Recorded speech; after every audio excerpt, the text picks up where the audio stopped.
Learning from the 2009 draft and understanding the conveyor belt of talent, Bob Sturm, the AthleticThe Sturminator, educates the masses on the realities of the NFL roster building, noting the Cowboys face a similar situation to the 2009 offseason.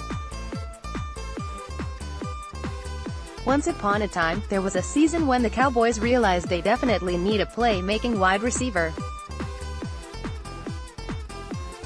The prices were steep in the trade market, but the best wide receiver of recent days was at the end of his tenure with a team. The trade would be expensive, but it would also fortify the future. Because of the move, it would secure a real playmaker, who would need a huge contract, but it would certainly cost the biggest piece of the upcoming draft. The worst-case scenarios all happened next. The trade busted and the wide receiver, Roy Williams, never approached anything close to a good year in Dallas. You could argue that the Cowboys have never made a trade that was worse than when they sent Detroit a 2009 first-rounder, pick no. 20, a third, number 82, and a 6th, number 192, for Williams and a 7th, no. 210, and then immediately inked the former Longhorn to a 5-year contract extension for $45 million, nearly $20 million guaranteed, on that day in October 2008. It was bold and it was reckless. And then, to make matters worse, they did about as poor a job as possible when they turned the 2009 draft into an utter disaster. They lacked the picks, so their objective was to trade back a few times to get those selections back. Not the worst theory, but in trading back they acquired more picks because that is what the smart analytics always say. If you want to draft better, just get more picks like the Patriots, right? Well, the Cowboys did get more picks. And then they drafted about the worst collection of prospects that could possibly be assembled. The potential targets for the Cowboys' 4th-round comp pick, including an all-gas, no-brakes DT, John Owning, Sports Guy. Look at some potential targets for the team's 4th-round comp pick, including a fleet-of-foot running back. Based on positional importance and team need, the Cowboys' compensatory pick would make for a great opportunity to grab a running back. There will be no shortage of options for them when the pick comes around, but one of the best is Oklahoma State running back Justice Hill, who finished with 3 seasons of 6 or more touchdowns and 990-plus yards from scrimmage. Listed at 5'10", 185 pounds, Hill doesn't have the biggest frame, but he makes up for it with speed, agility and versatility. Hill, who finished with 3,539 career rushing yards, 5.6 yards per carry, and 30 rushing touchdowns, is one of the more elusive running backs in the class, displaying the ability to layer cuts together to make multiple defenders miss. Unfortunately, he has the bad tendency of dancing too much, causing him to miss running lanes and leave too many yards on the table. Need for changes on special teams? Nick Eatman, DallasCowboys.com, continuing a series over at the mothership, breaking down the special teams unit. What a year it was for the place-kicking position. The Cowboys' decision to cut Dan Bailey at the end of the preseason proved to be the right call, considering Bailey's struggles in Minnesota and how Brett Maher performed for the Cowboys in 2018. But even though Maher's strong leg produced a franchise-record 62-yard kick and he was successful on 6 of 7 attempts from 50 yards and beyond, it wasn't always smooth for the first-year kicker. Maher missed an extra point and 2 others in the 30 to 39-yard range, but overall he was usually reliable. Next step would be to become automatic with those intermediate attempts. He was 13 to 19 on field goal attempts from 30 to 49 yards. Their next step, as a unit, the special teams could use a jolt in the return game. With the NFL rules that widely limit kickoff returns, it's the punt return aspect where the Cowboys could show improvement. We saw Tavon Austin make a big return in the playoffs, but he was out most of the year with injuries and therefore, the Cowboys didn't have much of a replacement as Cole Beasley's longest return was just 14 yards. Either Austin is resigned or the Cowboys need to find a dynamic return specialist that can help provide better field position. 30 years ago, Jerry Jones made his biggest deal. Jeff Sullivan, DallasCowboys.com. A day marked the 30-year anniversary of Jerry Jones' purchase of the Dallas Cowboys. Here's some insight into Jones' maverick style from the day he joined the league. Among the first orders of business, after significantly downsizing the team's employee count, was working out a contract agreement with Troy Aikman before they selected him with the No. 1 overall pick. Eventually, just a few days before the 1989 NFL Draft, a deal was reached, the largest for a rookie in league history, 6 years, $11.2 million. The signing bonus canceled check is framed to this day on the wall of Jerry's study at his home. Representing Aikman in the negotiations was super agent Lee Steinberg, who the movie character of Jerry Maguire was later based. Our first meeting was at Valley Ranch and there was no food except microwave popcorn, so we eventually leave for one of the airport hotels, Steinberg says. At first there were 6 of us, including Jimmy and Steven, but everyone was falling asleep. Jimmy right there at the table. Everyone else went up to a room. At 5 a.m., Jerry and I are still talking. Thing is, it wasn't about the Aikman contract. We were talking about the future of the league. This guy was so far beyond what anyone else was thinking at the time.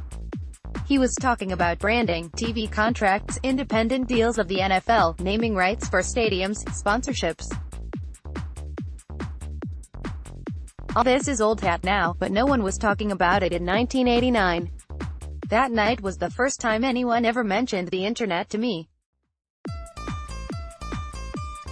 Jerry was explaining to me how he was going to use this internet to grow the brand of the Dallas Cowboys. That was one of the most exciting nights of my career. It was the first time I heard an owner talk about where the league was going.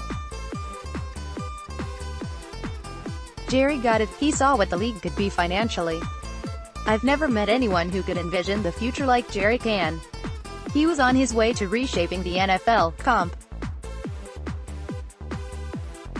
committee to discuss potential rule changes, Kevin Petra, NFL.com. So, apparently having a Super Bowl bid stolen by wholly inept officiating isn't enough motivation for the NFL to reconsider the league's obvious officiating issues. The league's competition committee kicks off the NFL Scouting Combine week with their annual meeting on Monday. The biggest attention will be on the discussion of expanding instant replay in the aftermath of the non-call in the New Orleans Saints' playoff loss to the Los Angeles Rams. Don't hold your breath on a bold move being declared after Monday's meeting. NFL Network's Judy Battista reports one committee member told her that he is not sure anything will be done to instant replay this year. The member doesn't see enough support for reviewing non-calls, like the one that helped sink the Saints. Now 30 years in with Cowboys, Jerry Jones as enthusiastic as ever. Todd Archer, ESPN. Also commemorating Jones' 30th anniversary as team owner, Archer notes 30 milestones during Jones' tenure. 17. The big catch. After suffering through 3 straight 5-11 finishes, Jones stunned most football observers by naming Bill Parcells as head coach in 2003. Parcells had been out of coaching since 1998, and many assumed the partnership between the two would never work. Though they did not achieve playoff success, Parcells led the Cowboys to the playoffs twice in his 4 years and stocked the roster with numerous Pro Bowlers, most importantly, a quarterback named Tony Romo. 18. The crown jewel. One of the reasons Parcells was hired was to help gain votes to build a stadium in Arlington, Texas. The vote was successful, and on April 10, 2006, ground was broken on what would be called it. The Cowboys moved into the $1.2 billion stadium in 2009, and Jones has estimated he has poured in another $200 million into the building since it opened. Evaluating third and long strategy with expected points. Andrew Kine, Football Outsiders. Curious to know which play calls proved most successful in third and long situations? Which defensive schemes were best at stopping teams in those situations? Football Outsiders has some insights you might be interested in. Defensively, Cover 1 and Cover 3 are used most often in pass coverage on third and long, just as they are in other situations. Though cover 1 outperforms cover 3 in this context, neither is a bad call. There is a significant separation, however, between coverages like cover 2 and cover 4. Among the main coverages, cover 4 is the most effective third and long scheme. Cover 2 is the least effective. Play on third down with at least 8 yards to go against cover 4 result in minus 0.07 EPA on average for the offense, a positive outcome for the defense. Conversely, plays against cover 2 result in 0.10 EPA on average for the offense, a negative outcome for the defense.